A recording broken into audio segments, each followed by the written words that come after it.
Como é que você se informa? Portal de notícias? TV a cabo? Jornal impresso? Difícil, hein? Redes sociais. Marcou com um X essa última opção?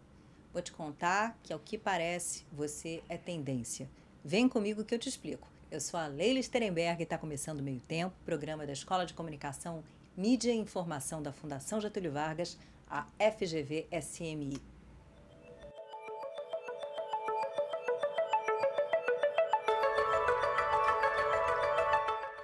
Eu recebo hoje a jornalista Marilis Pereira Jorge e o professor e pesquisador aqui da SMI, Eurico Matos. Bem-vindos.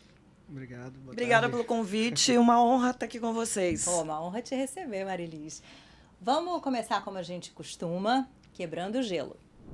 Quando vocês não querem se informar, quando vocês querem fugir de notícia, para onde é que vocês vão? App, site, rede? Onde é que vocês vão parar? Marilis.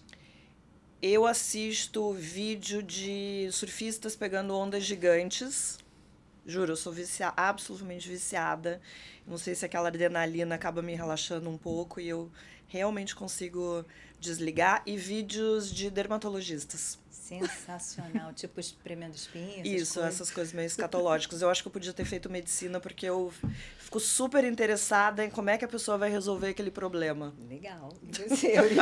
Essa é a verdadeira polarização do mundo. Pessoas que acham nojento e pessoas que têm uma satisfação esquisita. Entre esses dois exatamente. Grupos. Curiosamente, eu vou pro TikTok, permaneço nas redes. Mas no TikTok tem uma entrega muito específica para mim, que é vídeos de adestradores de cachorro, muitos vídeos de adestradores de cachorro, e vídeos de pessoas tocando bateria. É uma coisa que o algoritmo me entrega bastante, então é para lá que eu vou. Assim. O algoritmo me entrega vídeo de balé, me entrega vídeo de viagem, o que será, né? Mas quando eu quero desligar, eu desligo o celular, na verdade. Perfeito, boa escolha. Boto uma musiquinha e pego um livro de papel. Pessoal, olha só, o motivo para essa nossa conversa é o seguinte post que você vai ver agora. Eu acabo de descobrir o que eu sou. Uma influencer. Influencer. Vou Sara Prata chegando para te explicar esse novo termo que tem tudo a ver comigo e também com você que me segue. Nos Estados Unidos, 16% dos adultos afirmam que consomem notícias regularmente via Instagram, número maior que plataformas como YouTube e TikTok. No Brasil, um estudo do Reuters Institute de 2023 mostrou que 39% das pessoas acompanham o noticiário aqui no Instagram, um aumento de 4% em relação a 2022. Marilis, eu acho que a gente pode dizer que você também é uma jornalista influencer. Então, eu não sabia que tinha nome para isso, mas é interessante descobrir como a gente vai nomeando realmente essas novas tendências. Agora, eu acho que eu já faço isso há algum tempo. O pior é que acaba virando uma tarefa meio que 24 horas por dia, porque daí tudo que acontece tem um lado muito positivo, porque as pessoas acabam tendo você como referência para se informar, para ter opinião, para entender como é que aquilo pode ser interpretado. Mas tem um outro lado também que não é bom, que fica todo mundo esperando que você faça isso o tempo todo, sobre absolutamente tudo. Então, cria uma expectativa que, para mim, eu tenho dificuldade de lidar. Porque, sim, eu tenho as minhas opiniões sobre, enfim, a maior parte dos assuntos, sobre o que eu me informo, mas nem sempre eu quero discutir sobre aquilo, nem sempre eu quero dizer o que eu estou pensando. Às vezes eu não quero trabalhar, porque é isso, senão vira uma função 24 horas por dia, 7 dias por semana, tem sempre alguma coisa acontecendo, tem sempre uma coisa que está sendo discutido, e isso daí vale para tudo, de acontecimentos na política a situações no Big Brother, programa que, pelo menos dessa vez eu não estou assistindo, não tenho nada contra o Big Brother, mas, enfim, o Big Brother traz, né, algumas questões aí que tem a ver com a sociedade, com o comportamento, com, enfim, todo o debate que a gente tá tendo sobre racismo, igualdade de gênero, e eu acabo me sentindo forçada a estar sempre me posicionando. Então, às vezes, é cansativo. Mas é interessante que isso tem um nome agora, porque você consegue, inclusive, começar a separar quem, de fato, tem uma informação...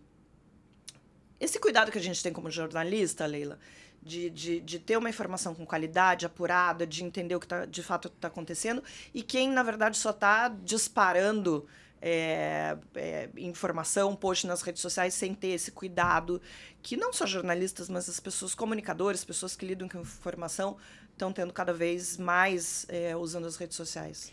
Eu conversei com a Maria Prata, a autora do post, e ela fala exatamente sobre isso. Já já a gente vê esse trechinho.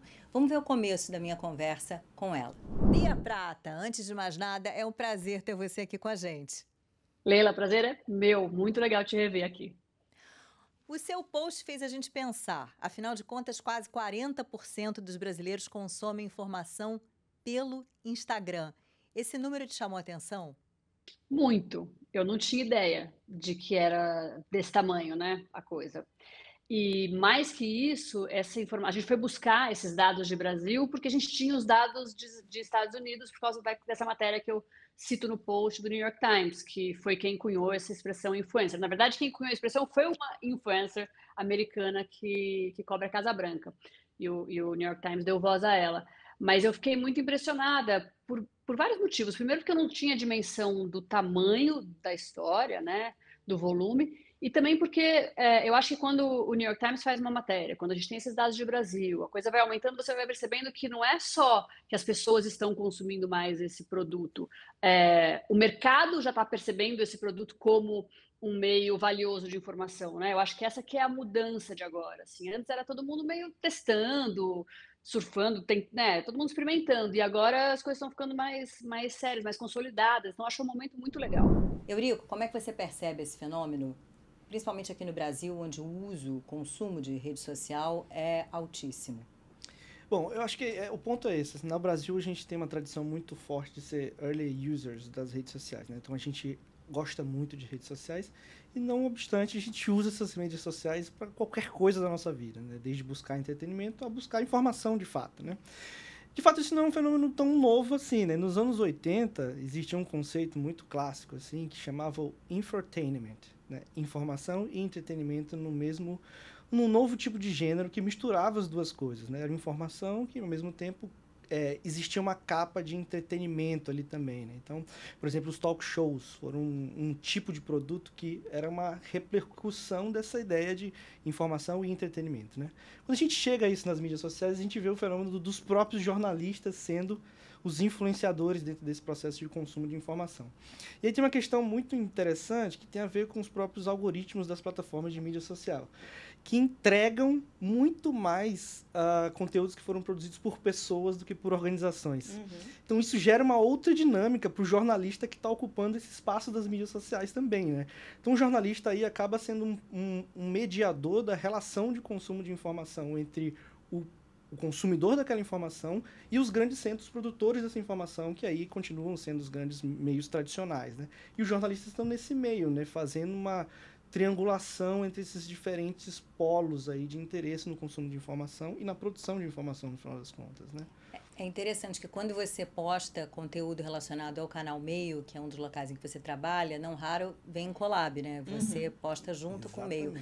Mas queria voltar um pouquinho e que você contasse para quem está acompanhando aqui nossa conversa da tua história profissional. Hoje você é colunista da Folha, está no Meio, lá na mesa do Meio, e também fazendo, acho que, comentários semanais, se eu não me engano. Isso. Mas como é que você chegou nesse ponto? Minha formação é de jornalismo tradicional. Eu queria trabalhar em jornal impresso. Eu fui criada, enfim, recebendo jornais todos os dias. Devo esse costume da leitura aos meus pais, que sempre gostaram muito de se informar. Então, tinha aquela tradição não só do jornal diário, mas de receber as revistas semanais, e o final de semana era muito ocupado com isso. Até porque, enfim, a dinâmica da vida era outra, né? Uhum. Final de semana não era tão ocupado com tantas coisas como a gente tem hoje em dia. Eu sempre quis fazer jornalismo. Eu queria trabalhar na Folha de São Paulo. Eu queria ser colega do Clóvis Rossi, do Gilberto de Menstein. Enfim, um sonho que eu acabei realizando, e fui trabalhar. E a minha vida foi impresso. Trabalhei na Editora Abril, passei por algumas revistas, até que eu fui para a televisão na área de entretenimento. Uhum. Mas com um enfoque na notícia, no entretenimento, porque era um programa feito por uma jornalista, Fátima Bernardes. E apesar de ter trabalhado com entretenimento em outros programas, eu nunca me afastei da notícia, sempre tive algum tipo de relação. E fui fazer isso muito cedo na internet, quando foi lançado o canal My News, que foi, acho que, o primeiro veículo aqui, virou case no YouTube, inclusive, no YouTube mundial. A Mara Luque viajava para vários lugares do mundo para contar como é que o My News tinha se desenvolvido, tinha sido criado. E de lá eu fui para o meio, mas sempre misturando, fazendo essa mistura da informação, daí trazendo já um pouco do meu toque pessoal, do jeito, enfim, que eu penso a notícia, do jeito, enfim, que eu encaro aquela notícia. Mas assim, Leila, vou ficar 2 horas, porque eu já tenho quase 30 anos de carreira, e vou ficar 2 horas falando, mas basicamente foi isso. O mais interessante disso tudo é que, desde que eu fiz jornalismo, eu fico ouvindo que o jornalismo vai acabar, o jornalismo vai acabar, o jornalismo vai acabar, e o jornalismo está só se reinventando, se reformulando, e a gente está vendo, nesse momento agora, isso já com o jornalismo. O jornalista não era notícia, vocês certamente já ouviram muito isso. E hoje em dia, não é que o jornalista seja notícia, mas o jornalista que dá a notícia, ele tem cada vez mais peso àquela notícia. A trajetória da Maria Elise, eu acho que ela é um bocado emblemática do que aconteceu com a comunicação de massa e com o jornalismo das últimas décadas. Acho que na minha vida isso aconteceu também. Eu também queria fazer jornal impresso, trabalhei, né, em revista e fui estagiária de jornal e por aí vai, fui stringer do Globo, Nova York, toda uma história. E, de repente, a gente está aqui, né, no YouTube, no Spotify, e isso está acontecendo com um monte de gente. De fato, assim, acho que o seu relato é muito potente, que mostra essa transformação do jornalismo, no final das contas, né? E não só do jornalismo, das práticas jornalísticas, né? Dos próprios profissionais dessa área de jornalismo, que precisaram se adaptar a esses novos cenários possíveis, novas narrativas possíveis, novas técnicas de se contar boas histórias, né? Formas de se conectar com o público de formas absolutamente distintas e pessoais também. Você consegue trazer o seu relato pessoal e o público, de fato, se interessa pelo seu lado pessoal e também se interessa pela notícia, no final das contas, né? Então, a gente fez uma pesquisa aqui na Escola de Comunicação sobre o comportamento de consumo das mídias digitais no Brasil. Então, tem um dado que eu acho que é muito interessante, é que 52% dos entrevistados dizem que o tipo de informação o tipo de conteúdo que eles mais compartilham nas redes são notícias, de fato. Então, as pessoas estão interessadas em compartilhar notícias, no final das contas. Então, isso é um valor interessante. Você compartilhar com os outros da sua rede elementos, ou pontos que são importantes deles reconhecerem, né? Deles consumirem aquele tipo de informação. Então, esse é um ponto curioso, né? Nas mídias digitais, você consegue mesclar os diferentes tipos de uso, né? E como é que você faz para conseguir esse mix entre um tanto de posts pessoais, outros profissionais, cortes da mesa do meio? Tem um planejamento ou a coisa vai meio intuitiva? Não, é super mambembe. Eu, inclusive, gostaria... E, assim, esse ano, o meu plano é realmente fazer uma coisa mais profissional, que foque realmente um engajamento maior, porque, eu usava redes sociais para postar a foto no final de semana com os amigos, a foto da comida, aquela coisa, entendeu? Muito básica porque eu fui tendo que entender... Diferentemente de quem, sabe, acorda, pega o TikTok, eu não sei fazer essas coisas.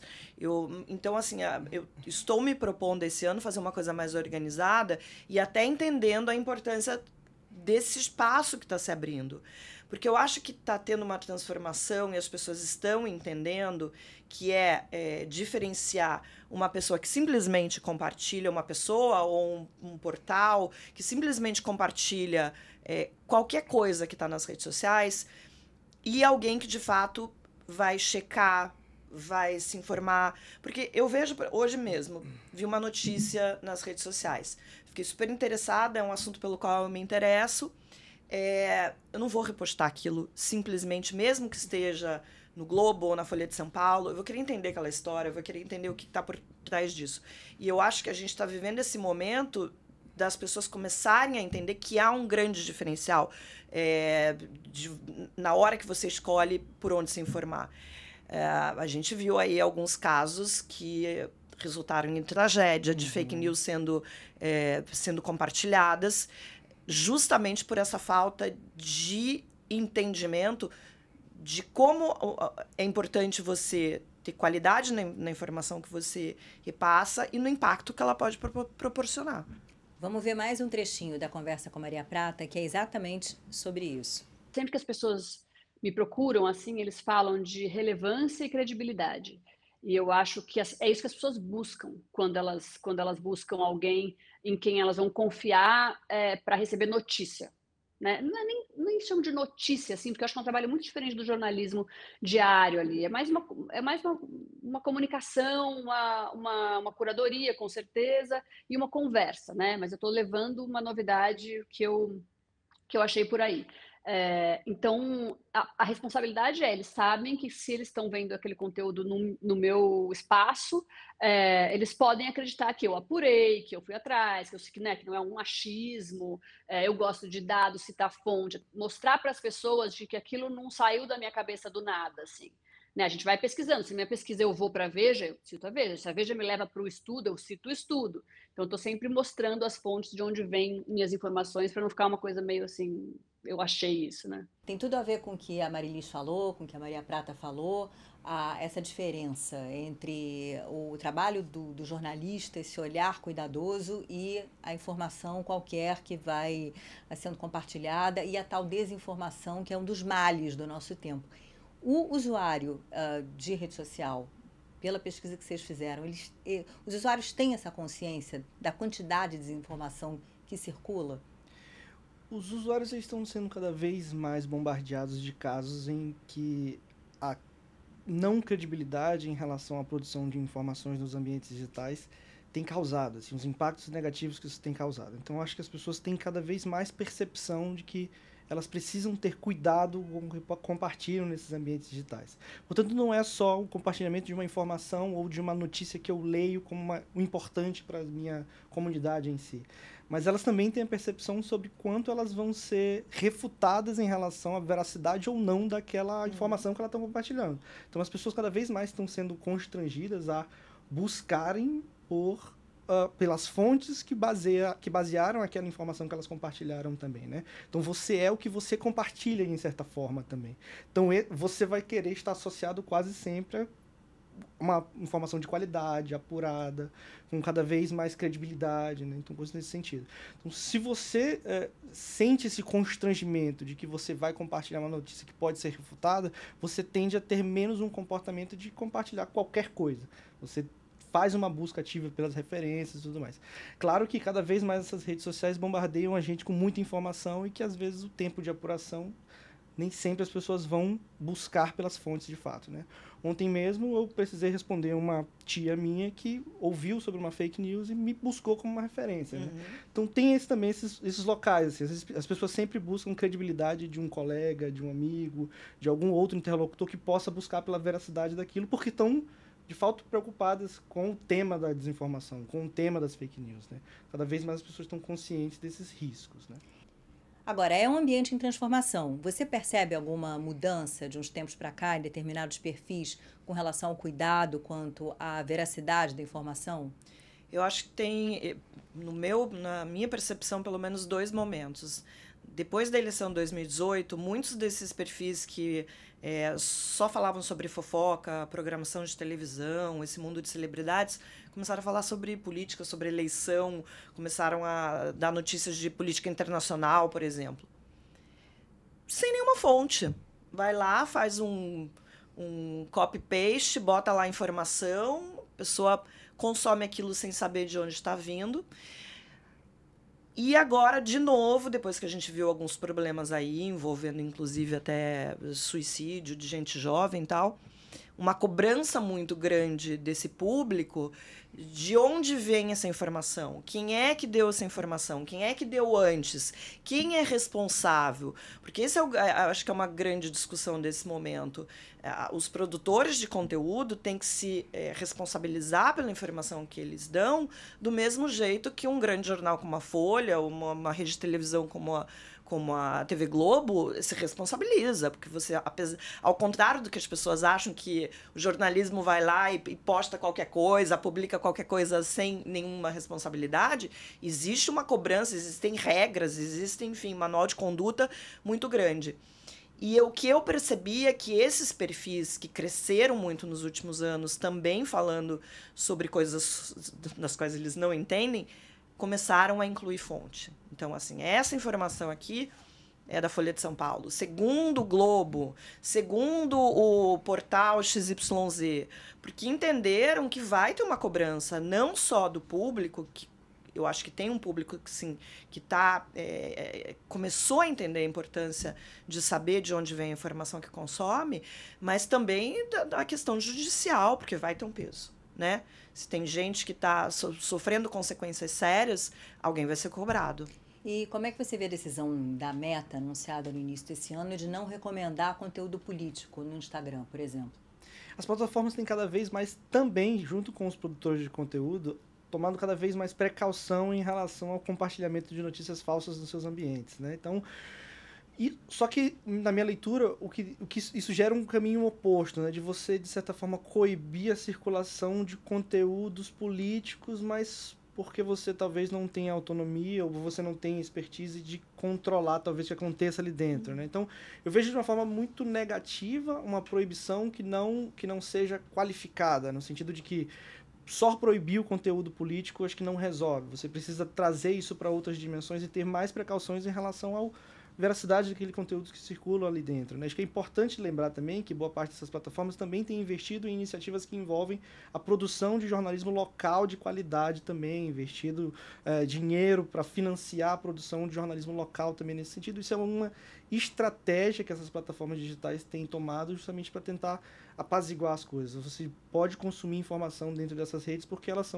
são financiadas pelas próprias plataformas também, né? Então, elas têm buscado alternativas aí nesse sentido. Você só coibiu o conteúdo político nessas redes, calma lá. Assim, tem questões que são importantes de serem discutidas politicamente dentro desse espaço.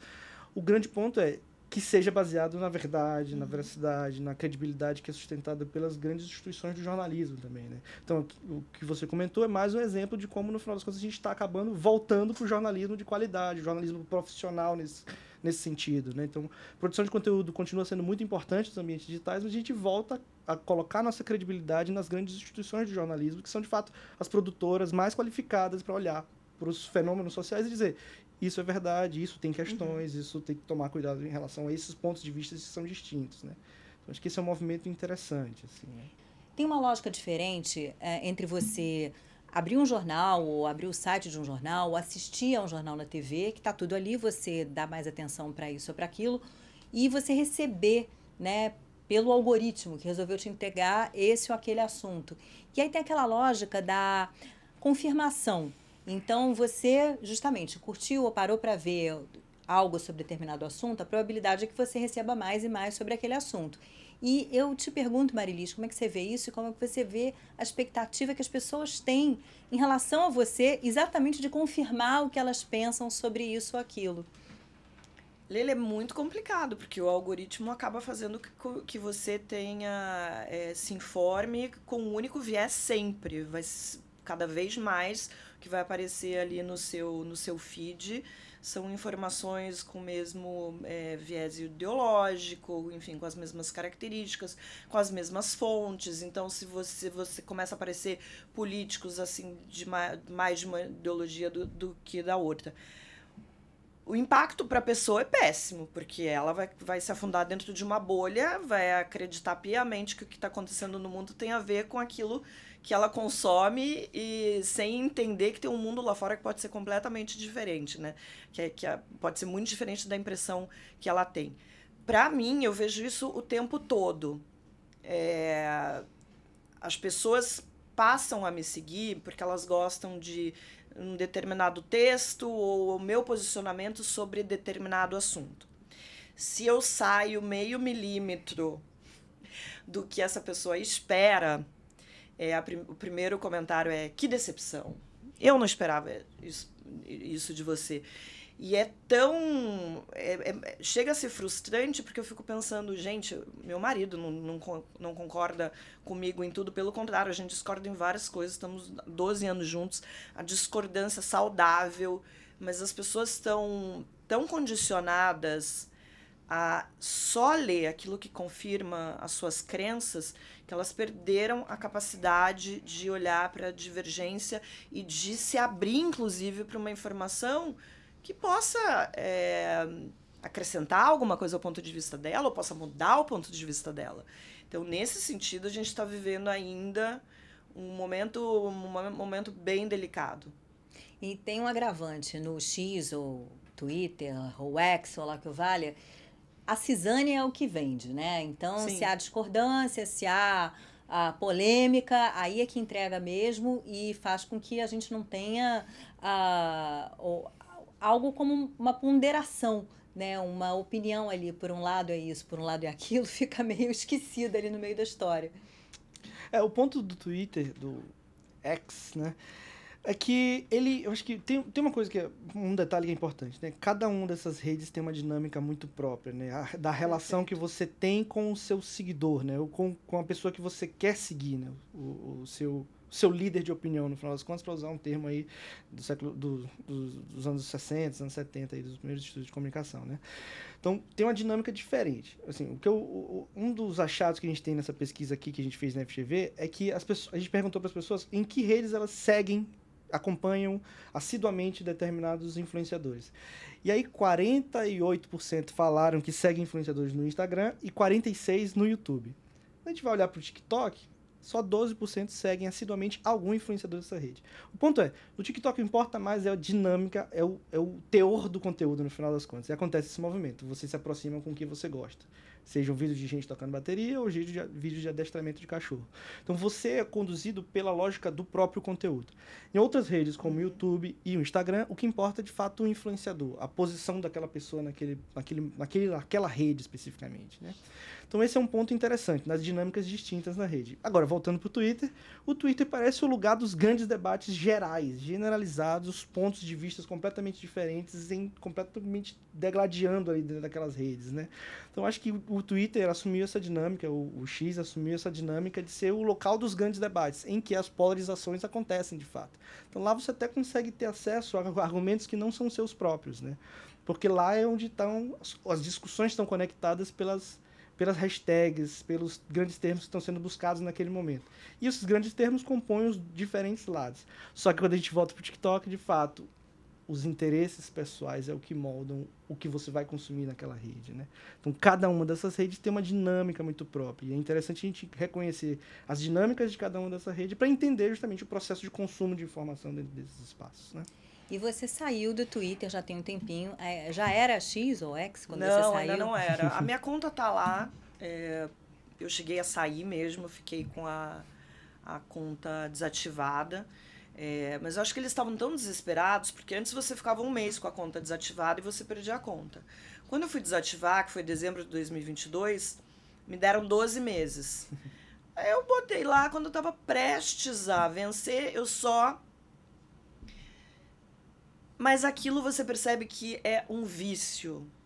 E depois que você vence o vício, eu nem me lembro mais de entrar.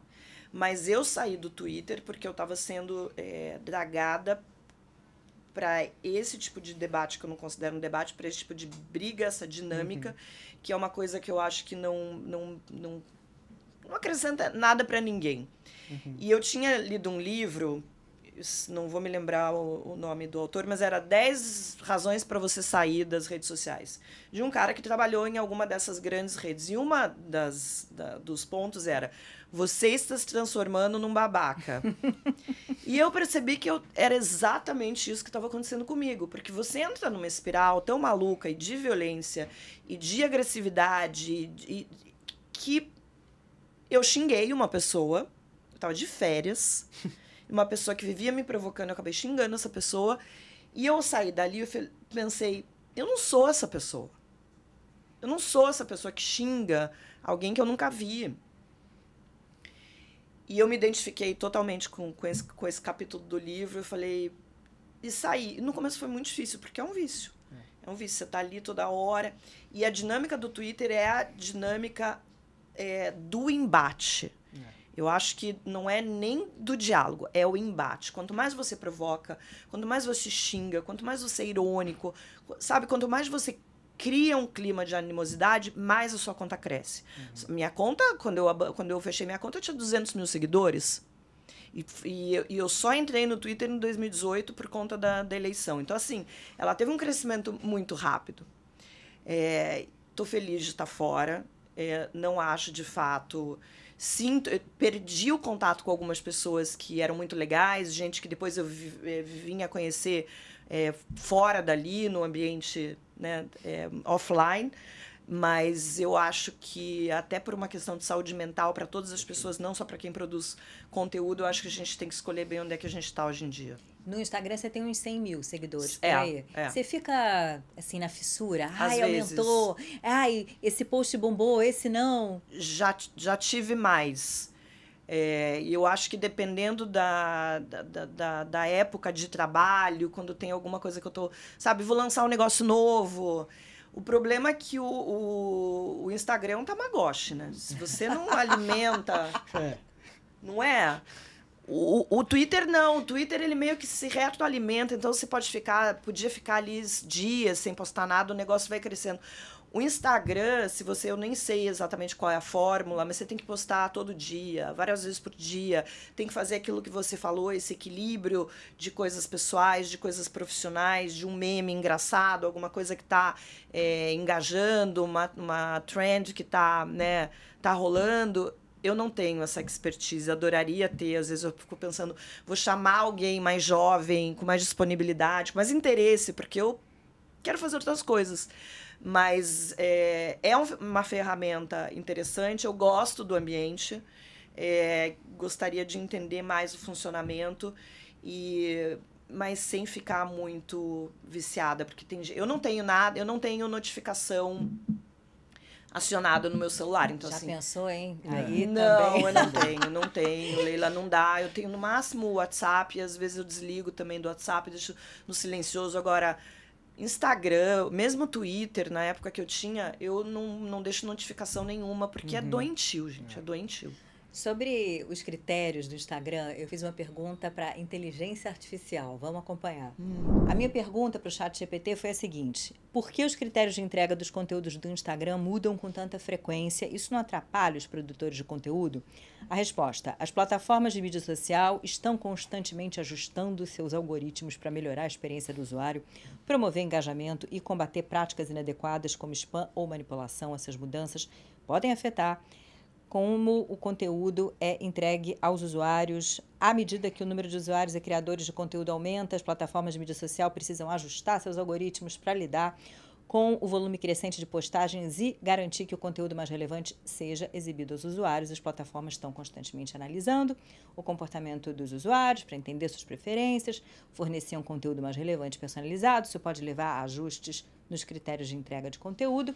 As plataformas de mídia social também podem ser influenciadas por pressões externas, como mudanças nas leis de privacidade ou demandas dos usuários por uma experiência mais segura e saudável. Será, hein?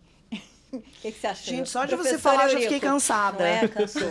Não, é verdade. Eu tenho que dizer, eu esqueci de pedir para o ChatGPT. ChatGPT, o tempo de leitura da resposta não pode passar de 1 minuto. 50 segundos. Aí ele se excedeu. Não, me cansei do tanto de coisa que tem que fazer e como eles estão, na verdade, manipulando tudo isso para, enfim, para que a gente tenha que se adequar. Para a gente trabalhe de graça para eles, isso. de certa forma, em última instância. No das contas, uma resposta bem generalista, assim, para uma coisa que de fato é uma caixa preta. A gente não consegue acompanhar esses critérios aí de entrega de conteúdo das mídias digitais. Como são muitos algoritmos para a gente acompanhar de formas distintas, né? Então as redes, de fato, têm cada vez mais investido em políticas para tentar coibir a circulação de determinados conteúdos que sejam socialmente nocivos, de fato. Isso é uma resposta que foi dada assim à contenda. Mas continua sendo bem generalista porque também não sabe o que circula, o que orienta essas tomadas de decisão para a distribuição de conteúdo em cada uma das plataformas. É isso, assim, não continua sendo Tem generalista porque não pessoas, sabemos, tem né? especialistas hoje em dia que vendem conteúdo ensinando Tentam, o que você tem que fazer agora para engajar na... Eu fico pensando, gente, ou eu leio jornal, me informo, entendo o que está acontecendo no Brasil e no mundo, ou eu vou descobrir como usar o Instagram. Fica muito difícil e não fazer é só o tudo. Instagram, é o Instagram, É é o YouTube, LinkedIn, é o LinkedIn. YouTube. E TikTok? Eu perguntei para Maria Prata se ela tinha TikTok, ela disse que ela teve um tempo, numa época que o TikTok chamou algumas pessoas com conteúdo, aí tinha geóloga, tinha isso, tinha aquilo, e ela passou um tempo lá, depois ela parou, porque dá trabalho, Claro, né? Para você claro. produzir um negócio legal, dá trabalho. Aí ela focou no Instagram. Você tem TikTok? Só tenho a conta, mas não entro, enfim. também. Por enquanto eu não quero esse trabalho. Pois é, né? Mas eu entendo cada vez mais.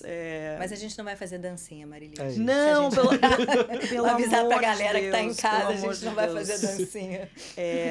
Não, isso não tem a dá, menor, não tem a menor condição. Não dá. Será que o meio tempo, esse produto aqui é um produto influencer, Eurico? Bom, acho que influencia muita gente aí. É muito Não, eu legal. acho que não, ajudar, pelo menos assim, o conteúdo da conversa é bom, vai. Não, é ótimo, é ótimo, é ótimo. Acho que se a gente conseguir influenciar alguém aí, acho que já estamos... Então, informação a gente tem, né? Vamos Isso. combinar. A gente tem convidados aqui né, de Perfeito, nível, perfeito. assim, informação a gente tem. Galera, muito obrigada, adorei. Espero que vocês tenham curtido também. Adorei, Muito foi legal, ótimo. obrigado, gente. Gostei muito. Obrigada pelo convite. Espero voltar.